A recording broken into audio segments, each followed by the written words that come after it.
Welcome back to Call Me By Your Game, the podcast where I, your host, Connor McCabe, bring on a guest to hear from them about a meaningful or memorable video game from a particular moment in their life. We'll talk to our guest as much about what made playing the game special and what still sticks out to them in their memory to this day, as we will get into the context of how and when this game made its impact. It's a podcast about what makes video games special to different people. A little bit of housekeeping up top is that anything that my guest or I plug today, wherever you're listening or even possibly watching on YouTube, if you scroll down in the show notes, I've got everything organized great. So if someone has an improv show coming up, or if you want to find our Patreon with all of our bonus video game podcast stuff, if you scroll down, there's going to be a nice link there. So if you forget what it is, it's going to be just laid out for you like that. But that'll do it for the housekeeping for today's episode. And I'll finally introduce our guest who's going to be joining me. Please welcome writer and improviser Nick Mandernach. Hello, what's up, Connor? How are you?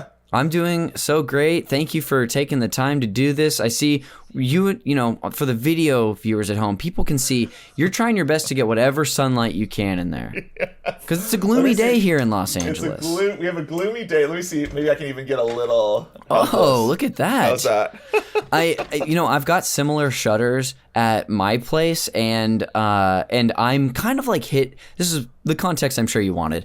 I am sort of like in my apartment. I am up against a hill facing east, so the sun comes up in the morning, but it's kind of hiding behind a hill. Then it shows up. Then it's above the building, and the sunlight. It's just what I'm trying to say is it's a precious commodity where I live, and I hope it's coming. I hope it comes in for you more often than that. I'm also living in perpetual darkness. Yeah, it's similar. I'm in an apartment building. We kind of face a wall. Yes. And so okay. It's true. I have about 20 minutes of light. I mean, it feels like a sci-fi movie kind of like. Yes. But I think I'm just like, for 20 minutes of light, we have, you know. Just maximizing that every day. Yes, I do sometimes wonder like what it would be like for my cat to get more sunlight, because she does hunt light early in the day, like over by this sliding door that we have.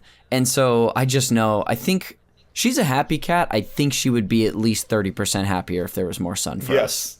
Yes. The title of the sci-fi movie where you get 20 minutes of light a day is Light Hunters. Yes. It's Light Hunters. You can go out from there's some like tunnel system. You can go out for 20 minutes a day. That's when the dark ones cannot venture. Yes. You have to get supplies, but you have to be back in 20 minutes. Nick, you have a future Amazon Prime series on your hands. Yes. And well, you know what? You're a writer, so we'll just let you do what you need with Thank you. I appreciate it. You're welcome.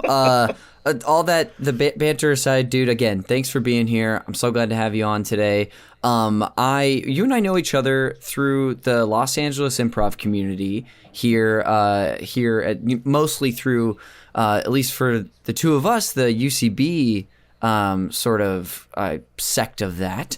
I've known you as an improviser for a long time. I've actually almost known you for 9 years, which is nuts, because I took a 401 with you in the fall. I still remember it.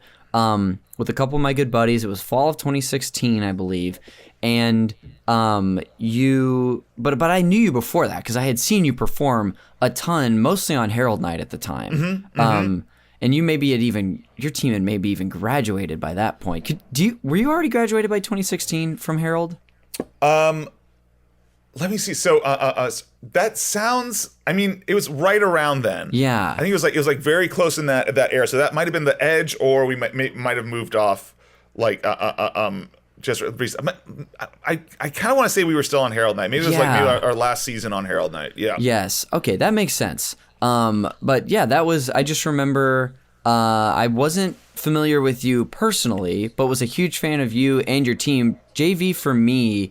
Like, I don't know if I've gotten to tell you this, but when I got back into improv and finally went to Herald Night, JV was like my favorite team to go see back in the day. And I promise I just don't tell that to all my guests who are former Herald performers. But it's a team that I still love to catch every so often on which Friday of the month are you all? Second Friday. Okay, with Bangarang, yeah. Mm-hmm. I've caught you all a couple times in the last year, and it's just a blast. But that was me just being like, here's how we're familiar, Nick. What do you want to share about yourself while you're here today? No, that's I think that's a great one. I loved having. When you look at the class too. By the way, I think that class in particular, a lot of Herald Night performers, would come out of that class, which was so fun. And that was probably also timeline wise, maybe one of my last classes that I taught. I think one of the last full classes that I taught, like at UCB, which was great. Yeah, I was very lucky to work with talented folks. And no, I think that's how I know you as well. And yeah, since that time I've just been doing much more like on the writing side and stuff like that, which has been a blast. And yeah, so happy to be with you today. What a treat. Yeah, I'm stoked. Before we get into some more video game specific stuff, do you have any shows or anything, any improv shows too that you feel like plugging and letting the listener know about before we move on? Yeah, totally. Well, the show I wrote on, The Great North, is out on Fox and Hulu now, so you can check out the 5th season. Wrote on the 5th season and had such a great time over there, so please check that show out. And and then JV, I think we'll be back April 11th, Friday at 8:30 with Bangarang, those two. I love it. Do you know who for that April 11th show, who the special guest is going to be at this point? We'll have Katie Maravich from Dropout. Oh, cool. Yeah. Mm-hmm. Oh, awesome. I just saw that Katie did, I think she was the monologist at ASCAT just the other day. Yes, that's right. Yeah, so it's awesome. Yeah, Kate. Yes. I love it. Well, I'm going to put a link to The Great North and also to your next JV show in the show notes so people can find all that stuff. But, Nick, before we dive into your general gaming history, will you do me a favor and introduce what you brought on for the main event and call me by your game? Captain America and the Avengers! I would have been disappointed if we didn't get that kind of gusto with you introducing it. Thank you. That must be, is that like how the title screen sort of plays on whatever version you played it on? Yes, it was a 90s arcade game. Yes. And so the audio was just a lot of like, it was a lot of that clipped. It's a type of, it's a type of a sonic experience that I don't know exists outside of that era of arcade machines. Yeah, that's amazing. But those type of specificities can really bring you back, though. If you ever hear a sound even similar to it. Yes. Gosh. Well, I'm so excited to talk about that game in the main event. A game you are introducing me to. I mean, I did research on it, but I had never heard of it. So that's always a fun discovery. But let's dive into your general history. Nick, something I don't know about. Do you have early memory, what are some of your earliest memories when it comes to video games? Do you remember playing something, watching someone play a console? Yes, totally. So, I was born in 1985. So some of these consoles, by the time I was a kid, these were just coming into play. Yes. They seemed miraculous. They seemed, miraculous, which is ridiculous. My grandma, I know, interesting. My grandma was one of the first console players that I knew, but she had, when I would visit her, it was, I'll have to find the name of this so you can put it in the chat, but it was one of the earlier, it was a one video game console where you were basically an arrow that would shoot at meteors, geometric meteors. Yes, yeah. Yes, it was like kind of an early arcade. I'm familiar with this type of game, yes. Yes, exactly. I mean, it looks so silly now. I mean, it would be a screensaver now. Yes. But at the time, it was completely real with a narrative and mythology, which we had created entirely on our own. Oh my gosh. So that was one of them. And then, I especially as, consoles came out, a lot of my friendships were based in who had what consoles. Yeah. So if you were a terrible kid, but you had a Nintendo or Super Nintendo, we could be friends. Yes, yeah. That was worth the social sacrifice. I would gladly, and maybe we'll talk friends with a sociopath. But if you had a wrestling game on Super Nintendo, and then sometimes we would almost have in a mutual exchange. If we had a Genesis. Okay. And then a Nintendo 64, we would have complimentary people who might have a Super Nintendo, which again, they would have access to different games, and we might have access to different games on our console. And so we would almost come together as different nations. Of course, and unite and exchange what we knew in those bonds. 100%. That's amazing. Was it the sort of thing where, because this is a phenomenon that comes up occasionally on the show. Was it the sort of thing where you would go over to someone's house to experience their games, or do you mean that you were borrowing systems from people? Oh my gosh, I don't know if we would ever borrow a system. Sure. I mean, that would seem almost. It would almost be similar to like borrowing a spouse. I think it would be that level of. I mean, it may as well be wife swap. It might as well be a wife swap. But so you would visit them. They would visit you. Depending on who had what newer game or something like that. But it was a lot of our that was a lot of the hang time was spent doing that. That makes sense. Yeah. You'd go to dinner with your friend and their spouse, and you might take a sip of their glass of wine, but you're not swapping entirely. Yeah. That's the metaphor I chose to make. Yeah, without a doubt. Exactly, without a doubt. So we would, so that was, a big part was also just the awareness, there was no social media, so you would have to figure out who had what. Yes, of course. You'd almost whole groups would come together just to share information. Yeah. Based on who had the what cartridges for what. And I'm assuming this is mostly school friends who you're doing this with, or is it from other groups? Mostly school friends, some family friends. You might, again, this is talking about the social connection. This might bond you to, just like a parent's like. One of my mom's weird friends might have a kid, and if they had the right station, we would welcome to the friend group. They might go to a totally different school, but welcome to you. You are included in that friend group. That's great. I want to dig back just a little bit. Do you remember when your family first got your Genesis? Like how that came to be, or did it just appear in your memory one day? Oh, this was definitely. This is the odd thing about this is I believe I know the answer to this, but also I've had so many dreams about it. getting the Genesis that it's kind of hard for me to know. This would almost certainly. I have a twin brother. This is the gift that would be given to the two of us. Yes. Acceptably. Again, when we're talking about sacrilege might be a big part of what we talk about today. It would be often sacrilege if we shared a gift as twins. That was a pretty brutal thing to do to us. But this would be a gift that we would share for the home. So almost assuredly, this was given to Nick and Josh. This would be a Nick and Josh gift. One word, Nick and Josh. That makes sense, yes. Birthday present, was it brutal because sharing in general is tough? Or people would be like, well, we got you each one thing instead of a gift for each of you. So you're losing out on the amount of gifts you could get. Well, I'll tell you how fucked up this is. How unjust this is. We would be really pissed off if someone asked us to share a gift. That'd be really fucked up. Mm-hmm. If it was like, hey, we got you this, here's an action figure you just need to share it. That would be, I think, a pretty big social overstep. Yeah. But routinely, people would get gifts from the both of us. Oh, so the two of us, okay, yes. It'd be Nick and Josh to, Uncle Steve from Nick and Josh. But in return, we would want each one an individual. Okay, yeah, I get it. Yeah, so you it's not exactly like when life hands you lemon situation, but it was almost like the double-edged sword, sort of, in a way. Interestingly, but here's the thing: it should be a double-edged sword, but we made it through fraud. It's a kind of fraud, I think. Yes. It seems kind of almost a criminal con, but the double-edged sword would be like we're each given a gift and then we each have to give it. No, we made that double-edged sword into a single corrupt edge. Yes. By saying we'll do half the gift giving, but we want double the gifts. Yes.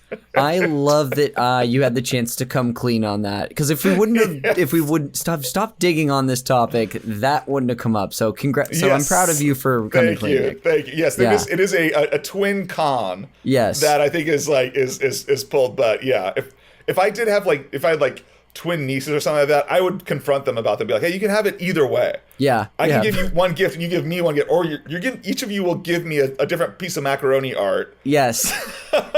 What the hell is this, Cynthia and Kate? Come on. I know. No Cynthia and Kate. Yeah. You make the call. I'll honor each way, but you can't. But we had it both ways. That's we played so it both funny. ways. Yes, Oh, yes. Honestly, I could talk about the minutia of that sort of like childhood dynamics, and I'm not a twin, so I never even experienced a whole nother world of that. But yes.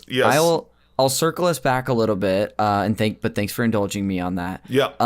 So that's presumably how you would have gotten the Genesis. Do you remember whether it was on the Genesis or the N64, which I think you said is another console you had? Do you remember some highlights of games that you loved during that time? The X-Men games. I mean, side scrollers were a big part of our lives. Okay. And so the side scroller games were huge for us. The X-Men side scrollers, the 2-player was huge for us. There was one, oh my god, I think this was X-Men 2, but this was, again, talking about a con or kernel, but there was a point in one of them, you would get to this like alien ship, you're on this like alien ship, alien planet. You would get to the at the end of the level, you would get to this mainframe. It would just say reset the mainframe. And the world is blowing up around you. We had no idea how to do it. It turned out the only way to do it, you had to hit reset on the actual Genesis. Wow. Which is so the only I think I know what game you're talking about. I'm almost sure that Jeff Topolsky came on at one point and talked about this. Yes. Whoa, listener, you're probably just as disoriented as we are. If it wasn't obvious, we had some technical issues on the first 15 minutes or so of the podcast that we recorded. But hey, miracles can happen. Don't say they can't, because Nick and I are back in action here to resume the podcast. Nick, welcome back, dude. Thank you so much. And I'd like to thank our sponsors, Spectrum Wireless. We don't even need to talk about what happened, but thank you, Spectrum. Yeah, we're not throwing shade at you right now, but we are bringing you up. Well, hey, I'm glad we can make this work. I'm just going to pick us back up where we were. We were discussing a game that I believe you said that you and your twin brother would play. I don't know if it was on the Genesis or the Super Nintendo, but it was an X-Men game. Yes. And you were talking about how it would tell you to like restart the system or something, and it was actually asking you to turn off your console. Can you get us back into that? Yes. So we, you're at the end of this level. The world is collapsing. It would say restart the computer. You would now, of course, you're a child. You're just pressing buttons like mad. You're just kicking any background. It's all background art. But yeah, the truth. Yeah, you had to hit the actual reset button on your console. And to me, the scam of this, of course, was the only way to really beat that. I'd be curious if anyone like actually came up with this, if there's a deranged enough mind that that did that. But I mean, you would have to buy the user guide. In my mind, that is totally the real play behind that. But yeah, so a little metacognition and but that was a definitely a moment where we were just like knocking our heads. I should also add, I have an older brother he's 4 years older than us. Gotcha. And this was, this is maybe a theme of video games, but we're three brothers. We were in and out of phase with one another, but this was where the council came together to try to figure out how we were going to do this. Yes, I do love there's a lot of recurring themes that come up on this show, especially when it has to do with like siblings and like seasons that people get in with each other, times where you are only butting heads versus times where you align. A lot of those are like happen to occur when there's a mutual interest in getting a console, or even in this case of like solving this great mystery that you three had. Yes, absolutely. Yeah. So that was, one where, I'm sure if you're like my parents watching us, you'd be like, oh my God, my children are lost. But they were, those were times where we would have to come together and collaborate. Yes, that's great. I think too, as we're picking this back up, just talking about your general history with games. That was the Genesis that you were talking about, right? That was Genesis. Yes. Is that the last console that you all had, or did you continue to get consoles? No, we Genesis to the N64, and then a lot of like big gaming in high school, and so LAN parties. So we had like a lot of like desktop gaming as well was big in our household. Gateway 2000. Wow. Amazing. I'm gonna pick at a few of these themes too. Before we move on to the land stuff, which I'm so interested in, are there any highlights for you on the Nintendo 64 that you want to bring up? Oh my God! Well, I mean, James Bond. I mean, GoldenEye, of course, is like a big, was a huge one. We would have tournaments at our house. We would, people would come, and so that was huge. But I will, I'm sure people have like brought this up, but the wild thing was, in my head, how realistic all the graphics were. I mean, people must talk about this all the time, but I was like, oh my God, I'm like killing Pierce Bros. And then I was just like revisiting. I was like, oh, it must be just as fun and kind of thinking about this podcast. But looking at the graphics, it's so funny. I mean, yes. They are Legos. It is so much closer to Lego than life. Truly. GoldenEye was huge in our house. That's great. It got to the point where we were playing some of these levels enough that I learned where the next spawn point would be. So if I killed someone, I would just then I would just be in the toilet stall waiting to shoot them. It was like, it got to be like, it got to pretty intense levels of play yes. By the end. Yeah, that's amazing. I love all those details in like those sort of, they're not necessarily like the meta ways we play games, but like the unintended sort of behaviors that develop as we do these, whether it's multiplayer like you're doing or habits I might have in like a single player game today. I love hearing that.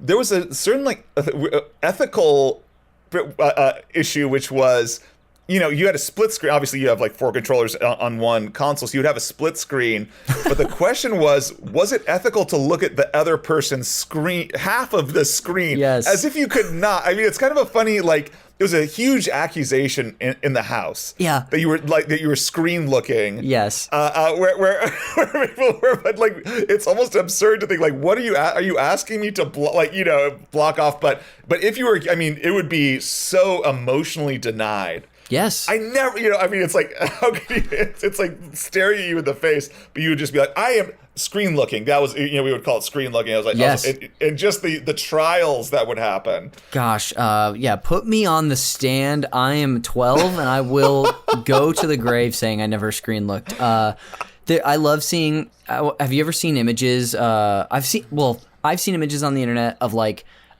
these moments back in the day where people would create their own sort of little like blinders or like flags to like cut the screen in half or someone to be on top or bottom or side to side. Yeah.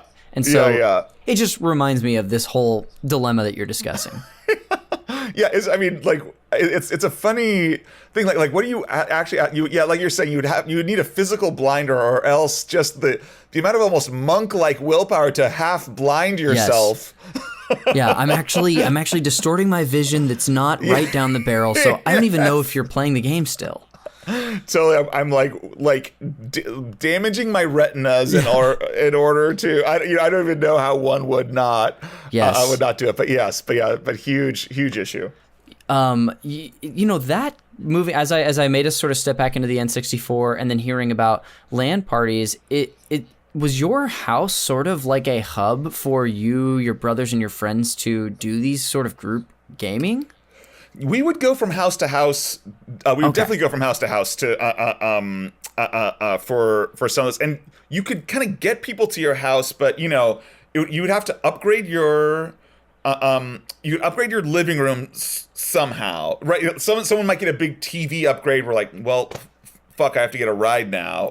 Like Max has a goddamn, big screen. So we have to go to their house. So there was some competition. Snacks was one way. Yeah. You could kind of lure people to your place and stuff like that. So but it was definitely a big social aspect of my like middle school and high school friendships, and yeah. Yeah. Are you the type of person that likes to host gatherings nowadays, or do you prefer to go somewhere else? I have a 1-bedroom condo, so like I think my wife is much more extroverted than I am, but I do like hosting people. I think I probably we'll host like a friend we can have like one person over just like comfortably at our place. But yeah, I think I would see a future for myself where I, once every 2 weeks would have people over. I definitely enjoy that. Yeah. Yeah. That even just the idea of the different dynamics that you were discussing growing up of having people over versus going somewhere. There's so many pros and cons that sometimes it is nice to just plant at your place and have people over. It's less work. You don't have to go as many places, but you do have to host, and getting people to leave can be a challenge sometimes. Yes. Yeah. Totally. Right. Yes. There's some like etiquette there that needs to get worked out for sure. Yeah.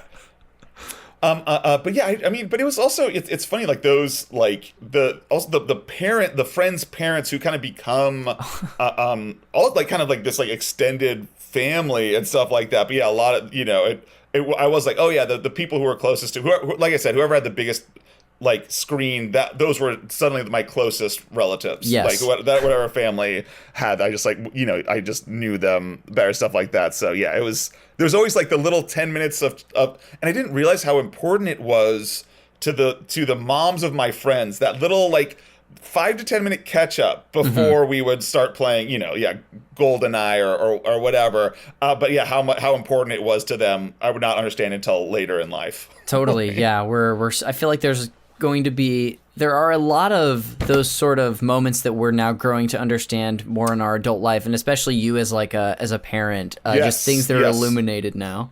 Right. Totally. Yeah. We would have this little, to me, an obstacle to planting a remote mine and killing a friend, but for them, they're like what the mom was really saying was like, "Is my child okay?" Yeah, it's totally. All that. So yeah. Gosh, that's great. In the limited time that we have left to talk about your gaming history, I did want to open it up to you a little more to the kind of the rest of your life. And are there any other big highlights you want to hit game-wise, whether it be from that era, from something in college, or even something more recent that you've enjoyed?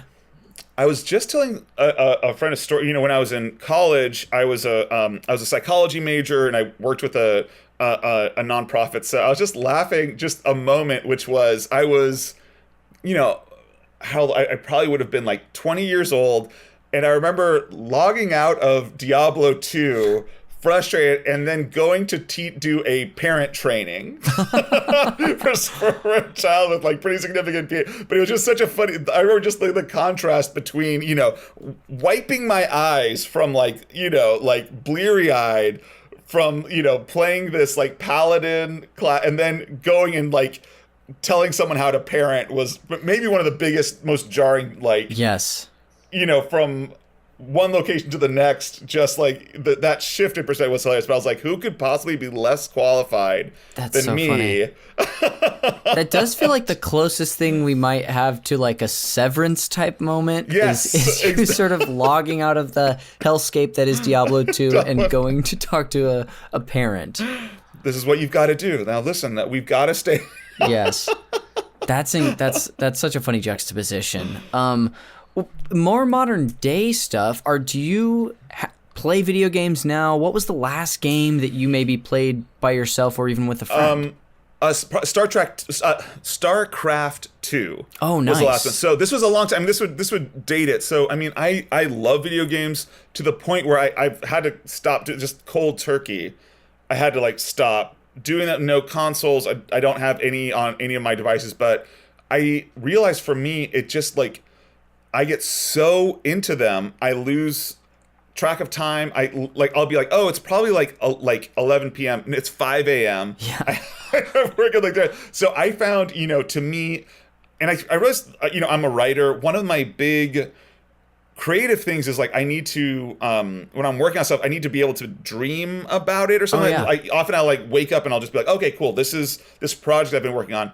If I'm playing a video game, that's all I can dream about. That's all myself. It's clearly all myself subconscious gets sucked into that. So I haven't really played since StarCraft. You could whatever date that was. Sure. And even before that, but that was one thing that I just had to in myself. There was just no boundary totally. For me, I'm not able to hold a boundary with myself. So yeah, I've not played for many years. Yeah, that makes so much. It's another kind of common thing that will come up for people. A couple episodes ago, this is going down a rabbit hole a bit, but like Dhruv Uday Singh was on talking about how he basically binged a game for 60 hours in college, and it seemed like the most extreme version of this sort of thing you could ever have. And so I understand when people are like, I have to create a boundary for myself. Yes. So yeah, but that's exactly it. And even little like casual gaming, all of it just like I say, suddenly like I can't create. Yes. Yeah. Before we go to break, the last question I have for you, being that you haven't played a video game in so long, have you seen anything in the last few years, a game or something's come across your vision that you've been like, in the right situation, I think I'd like to try that? A lot of these like kind of more like indie, like side scrollery games look incredible. It looks like it's an incredible time for indie video games. Yeah. So sometimes I'll just see some of the most like almost like emotionally effective, beautiful, some really beautiful work that I'm seeing in trailers, and then having to remind myself that I can't trust myself. Yeah, don't tempt yourself. Great. Well, Nick, we're gonna go ahead and take a quick break, but dude, thank you for sharing about a little bit of your history with video games outside of the game we're talking about for the main event. Hell yeah. But yeah, so we'll go ahead and just head right there now, and I'll see you on the other side.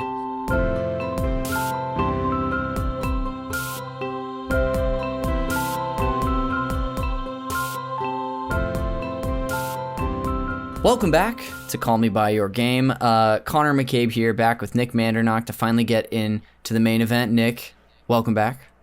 So happy to be here. It's so funny calling a break 15 minutes after we pick up where we actually had a forced break, so it feels very artificial, but hey, we're here now. What we're going to do before we get into your history with Captain America and the Avengers is I'm going to just talk about a little bit of table setting for it, so if you have any details that you think are important to add before we dive into your time, you've got the green light. Otherwise, I'll just monologue for a little bit. Sounds great. Please do. Okay, cool. And the big citation I have for this episode is that there's some, basic info about this game on the internet, but this will be in the show notes for the listener, but I'm citing a great YouTube documentary episode called The History of Data East, Captain America and the Avengers by Arcade. It's an arcade console documentary by Patman QC. Anyway, this is where a lot of this comes from. Captain America and the Avengers is a beat-em-up arcade game developed and released by Data East in 1991. The lead designer on this game was Hidenobu Ito, who, according to record, only worked on 4 video games. He was inspired by titles such as the TMNT arcade game and the Simpsons beat-em-up in order to make this one. It features the Avengers team of Marvel Comics characters in a side-scrolling, brawling, and shooting adventure to defeat the evil Red Skull. There are 4 playable characters, being Captain America, Iron Man, Vision, and Hawkeye, and the game had a pixel art style up against very detailed backgrounds and also featured compressed voice lines throughout the adventure. It's a 1 to 4 player beat 'em up that takes place across 5 levels, or scenes as they're referred to in the game, and features various bosses and mini-bosses. Unlike future beat-em-up titles, the gameplay here mostly sees the player walk to a new screen and settle into a static, non-side-scrolling plane until the enemies have been dealt with. Again, this is actually a huge exception for there's some side-scrolling levels here where you're like flying, whether Iron Man's literally flying or someone's on like, I don't remember what everyone else sort of flies on. Anyway, the game received ports as well outside of the arcade for the Sega Genesis, Super Nintendo, Game Boy, and Game Gear. The last thing I think I'll really include about this before we, dive in with Nick a little more is that it might be obvious based on the date, but these Marvel's Avengers are based on the comic series at this time and before. So it's not Avengers have been so popularized these days that it's not... There's a reason that it's Captain America, Iron Man, Vision, and Hawkeye, and not Thor and the Hulk. It's just a very different era of the comics. Nick, as we get into your history with it, is there any context you want to include before we talk about how this came into your life? Well, I love, first of all, this documentary is incredible, and I hope people check it out. But one of the details they mentioned is that a lot of the main Avengers we would think of had already been licensed. So that's when you kind of get to the Vision. Like, I think like the Hulk was out, Thor was out. So yeah, you get into Hawkeye and Vision, who would be like, you'd have to kind of dig a little deeper in the comics for. Totally. So you ended up watching this same documentary? I did. I was trying to remember some of the gameplay, and I got to, and it was just, and I was just like floored by how much I learned about that era. But I love that the beat 'em up era was such a huge part of my childhood, and so incredibly dull now. Yeah. To actually I will not be able to connect with my child on this game. It's just like pretty monotonous. But But at the time it was a huge part of my childhood for sure. Yeah. Well, speaking of which, do you remember how you came to discover this game, or was it something that in your memory at this point was just there? Definitely like any, it must have just been at arcades, maybe this would have been, I grew up in Hemet. There were some local arcades there. Also, I have like memories. My grandpa was a sailor, and so sometimes he would like sail us. I'll have to like ask what the actual marina, but there was a marina that had like a little like boardwalk arcade. Okay. And so, at the time, I now realize these were like priceless voyages with a grandfather that, who would be lost to me. Yes, get like 5 of these or however many. Yes, I would get like 5, but at the time I was just like, get me to the fucking arcade. It's fucking one of the worst, but again, what would be now an unplayable side scroller beat 'em up. But that was like, it's funny how many of those sales, how much memory I have of these video games, and how little I have of conversation with my charming and loving grandparents. Yes, dude, this is so relatable. I mean, part of what colors my history of visiting, most of my family is from the St. Louis, Missouri area, and I grew up in California like you, and so we only saw them, maybe once every year, if that. Right. And when we would go over there, I wanted to go play the original Nintendo they had with games that we didn't have. So So you're not alone. But that's amazing. When you would have been playing this game too, did you happen to be a Marvel kid at all, or was it just the game that was there? Yes, we were huge into comics. We were a big comics fan. And I was laughing. I remember when I was a kid, I remember I'd gotten, I don't know, maybe some like Christmas money or something like that, and I was gonna buy stock in Marvel Comics. Oh my god! And I remember my grandpa was an investor, and I remember he wrote me a letter urging me not to because he had like sent me, but I like loved it so. I was now imagining what the stock would be worth. Because then it was a struggling comic book field, but I remember my grandfather, I had a letter being like, Nick, I urge you not to invest in yes at 10 I was like, must have been 10 years old. Nick, I urge you to not invest in this company. That is such of all things to warn your kid about, but I guess if he's so involved in investing, like at the time that probably made total sense. How was he's supposed to predict that? But totally. It especially tickles me that you, being around age 10, were such a company man that you're like, I want to invest in this company. Yes, absolutely.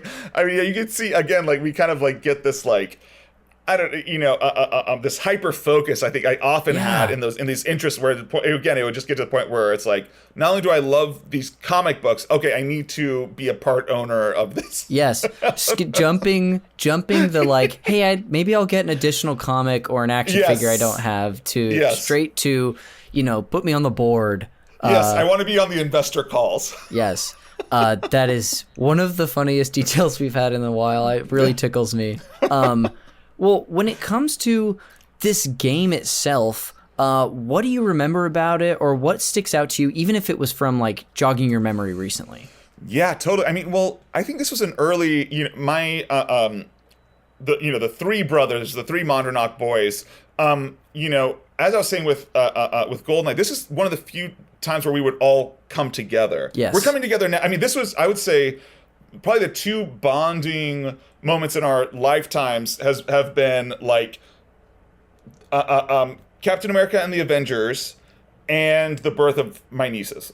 Yeah. Those two things equally, brought us together. And, but it was between just one those of those things, a valley. Yes. A valley of isolation, for sure. But yeah, it's like, it was a time, these are interesting kind of collaborative games. It was impossible by yourself. You needed, we needed each other to, and again, it was the nice thing was, there'd be 4 slots. We had 3 brothers, so, we could kind of like come together and do that. But yeah, that was a big part, was that we were all totally on board for those Yes. games. Yeah. Is it the, being a game that you are selecting an avatar, do you remember if you would fight over characters, if you had an allegiance one way or the other? Yeah, it's funny. I remember this was a big part, not just of video games, but of comic books, which was just like, we would have these almost like council discussions about whose favorite hero was who. You couldn't have the same one. Yes. Even again, reading comic books where you could. It's true on a platform, only one of us could be Captain America, but yes. we would have to almost like negotiate who just liked them, not even played as them, just liked them.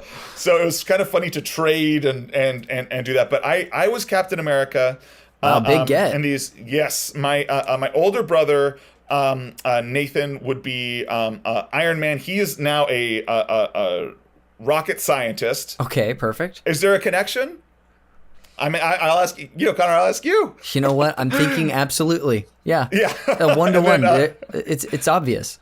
Yes, and then my twin brother would be I believe Vision was his. So yeah, but those we tended to kind of slot in there. Yeah. Okay, cool. I was curious because I mentioned earlier that this game was influenced by the Simpsons and TMNT arcade games, and I remember everything you're telling me about like having to choose a favorite character and not being able to have the same favorite as someone was such a thing of the era. The Turtles were like, I feel like even to this day remain one of those things where like your identity is tied into which turtle you identify with the most. And I didn't have brothers growing up, and my sister wasn't into any of this stuff, but with my best friend and his older brother, they also had rules like the ones you're describing, and I will call them rules. And thankfully, as a kid, none of them were into Leonardo, so I just got to be, milquetoast Leo anytime I wanted. And the older brother was Raphael, which makes sense because he was kind of a hard ass. But yeah. So all of this is so relatable. Do you remember like anything about playing, like the game itself? Did anything draw you to it outside of just being like a Marvel beat 'em up?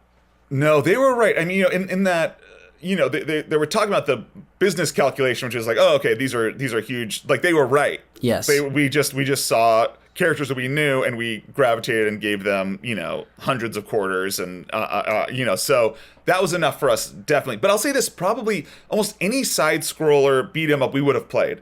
Yes. Okay. Those were big. There was just like, I don't know, there was one that was like baseball bots. Sometimes it was like very like, it's like, in quotes, not real stuff, but it would still be enough for us to play those games. So we would have played any 4-slot beat 'em up. My brothers and I would definitely be jumping in on. I wonder how generic it could have gotten for you to still give it a shot. Like, I don't know, construction guys. Yes. So no shade to the construction workers out there. Yes. Colored blocks. Yeah. I'm blue block. It's just a... Yeah, can I please see the animated intro to that with the same type of fervor that you would get for the Marvel's Avengers? Yes. That's great. So it seems like this was a game that like was part of that experience when you would go there that you maybe never even saw all the way through, but it was like an activity that you were drawn to. Yes, definitely. Yeah, the arcade stuff was a big part of our I think our family would just, it was something, especially I realize now having like having something that something that a 8-year-old and 12-year-old could do. There'd be, there's we could kind of find our own stuff. I'm sure those arcades were it was a big relief to my parents when they just had us for the weekends and stuff like that. Because we could easily be there for hours. Yes, today's iPad is just throw your kids in an arcade and just they're coming back, but the risk is worth the respite that we're about to have as parents. Totally, yes. And this isn't a game that you ended up owning on the Genesis, is it? Interestingly, I don't have a lot of memory of us playing it on the home system because there was a Genesis version. Maybe there, I'll have to ask my brother. But I think I remember this much more as an arcade. Gotcha. Game. Yeah, that's great. We've gotten to. Thanks for letting me sort of prod about the game itself a little more, and I want to continue to dive into the context with the rest of our time. You already you set the scene so great for us, is that this was a place in sort of like a marina, I wanted to say, that you would be doing sailing with your family and your grandpa. Do you remember this arcade well enough to describe it in a little more detail, sort of scene paint for me? Gosh, there was just I remember more so. You would have this, I don't know, 20, 30 sailboats. Then we would take a dinghy onto the marina, onto the boardwalk. So it wasn't something where we could just kind of go off and on, it was kind of an ordeal. You would have to blow up this in order to get to it. And then I don't remember much of the actual arcade, it must have been pretty generic. So at that time, you would have probably a few side scrollers. You would probably have the Street Fighter, a few Street Fighter 2-ish games as well, and maybe some more classic ones too. Yeah. Gotcha. That's great. As far as even maybe outside of playing the game and this little arcade, when it comes to these little sailing trips that you would take as a family, do any details from that come to mind, or the boat itself? Terror. I was terrified. We would sail out, but I think I was always very imaginative, but I was just oh, the entire boat ride, I was just we're going to capsize and die. Yes. I could never relax on these boat trips. And then also sometimes, for people who have been on sail, you're almost, if you don't understand the physics of a ballast, which I did not, if a ballast is an abstraction to you, then you don't you're nearly horizontal sometimes, in real wind. So I was constantly, and I was like, we're gonna the only question to me was how many of my family will be lost. Yes. Not will it happen, but how many? All right, my mom and my grandma will be dead. I'll survive. Yeah. My older. I'm gonna have survivor's guilt. Yes. but I thought every single time we left, and I'm sure I bet if I dug into it now, we must maybe, how far we went, probably half a mile out from a marina, something where we would so easily be saved or whatever. But I that was a big part. It was a single sail, but then my grandpa traded into that boat for a trimaran, and so there was netting between the buoys, which was so you could just lie on these nettings and wow. Ocean kind of which was pretty incredible. Now, again, at the time, it was merely an obstacle to get me to one of the worst arcade games I would ever play. But yeah, looking back, it was pretty amazing to have that. My older brother now is a licensed sailor. My uncle still does some sailing, but that was definitely part of our family hangs was going to. Do you have any hyper-specific memories of an instance on that boat, or is it just kind of generic at this point looking from such a distance away? I'm trying to think if we had any, like I say, the reality, it's so in my mind, it's like Robinson Crusoe, we're in uncharted, but the reality is we probably a quarter mile from Marina Del Rey or something like that. Like that was probably the reality. But I'm trying to think if we had any close. I really don't think we ever had any close calls ever whatsoever. And the only that comes to mind was I think it was the first time I had. It was also there was a deli at the marina, and I remember I ordered a vegetarian sandwich, and I remember feeling very brave in that moment. I was like, no, I was doing that, and then many years later, I would become a vegetarian. But I realized that was I remember the feeling of self-satisfaction. Yes, at the time, like you are so. This is sort of your first step into, I'm actually taking one for the team here. Yes. This is something, man, you as a kid, Nick, you've painted such an interesting picture of like this, I don't even know if precocious is the word, but you're interested in investing in companies. You're considering the worst case scenario at all times. You're like almost forcing maturity on yourself into, adopting a new diet. You must have been just a character. I think I was like, I was a very, like, my mind was reeling early on. Yeah.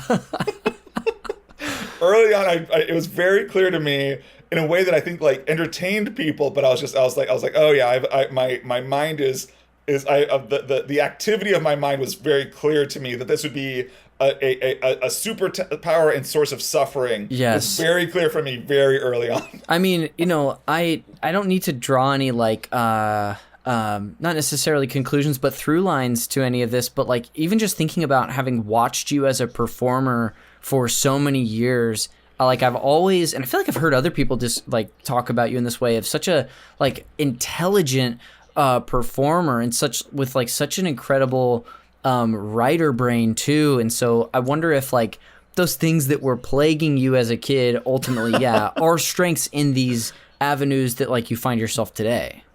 That's really nice. It's funny. I was that you say intelligent. I was just telling someone I was like I feel like my stuff, writing and performing, is often really dumb. I feel like I'm not like I was just like I feel like I'm maybe I understand the mechanics of this stuff, but I feel like I'm not like a clever player. I'm not a Ross Bryant Convoy type. The detail, like specifics, elude me. I feel much more emotional in that way. Yeah. Like that's a way that I connect. It's nice to hear that, because I was just telling someone, I was like, I think I was like, I really struggle with being smart on stage. Maybe it is one of those things as I know we've sort of devolved into like a discussion of improv and performance, but like I think maybe when your strengths do tend to be towards like I was actually just heard, and this is off the beaten path, but I was listening to Susie Barrett's Yes Also, and Dan Greger was talking about how your strength of the opposite as like an emotional performer, and how you're so good at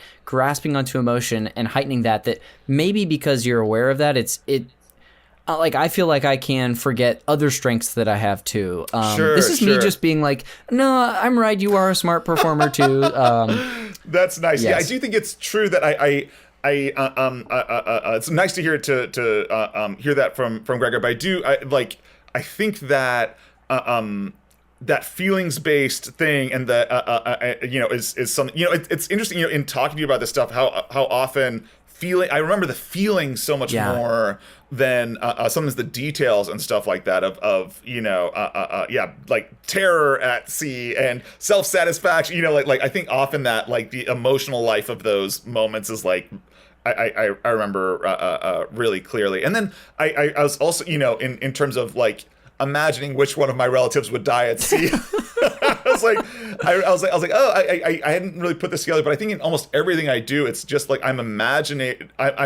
I think my mind excels at imagining horrific scenarios. Yeah. And like whether it be like awkward, horrifically mortifying, or horrifically, I realized that is maybe the skill across whether it's improv to playwriting, TV writing, fiction, whatever that. I was like, oh, that is the common denominator. It's just like I have a brain that will pump out a horrific scenario. Yes, and hey, more power to it, I guess. Yeah. Well, we've gotten to dive into so many fun details, both about like this experience playing the game, but like the scenario of what even got you there by sailing with your family.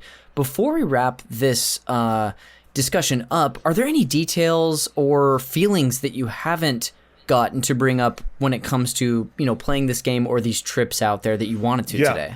I remember there was one, this is also, we you had dialogue in the game, which sometimes there would be like a little bit, but was, I mean, it's listening to it is really funny now, but when you would fail, I remember, there was an excruciating dialogue where they go, I can't lose. It was so pained. I do think that was a big motivator. I felt so bad for Captain America, Hawkeye, whoever that was, but yeah, it was that dialogue. I remember I would get the quarters in so quickly, trying to cut off the lose. So yeah, I remember feeling incredible guilt. Oh my gosh, that I had failed these characters. Amazing. Well, thanks for bringing that extra detail. That was really fun. On our way out here, if you were to just sort of put a bow on whatever place this game and time held for you, how would you do that? Yeah, I think it was it would be I would say community. I would say it's a moment of community where several people would come together. It wasn't a fighting game where you were opposed to one another. Yeah. It wasn't a single player game where you're solo. You had a shared mission. You had a shared obligation, I would say.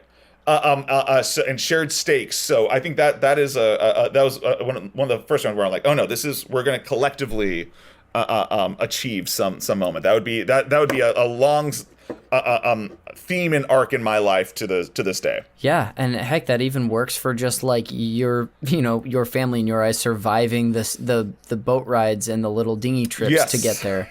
Well, I love that. Well, Nick, I've got a couple of quick post-show segments for you, but dude, thanks for bringing this game on and sharing your experience. That was so much fun to hear about. Connor, you're so fun to talk to. Thank you to you and to all the listeners. What a treat for me. Dude, you betcha.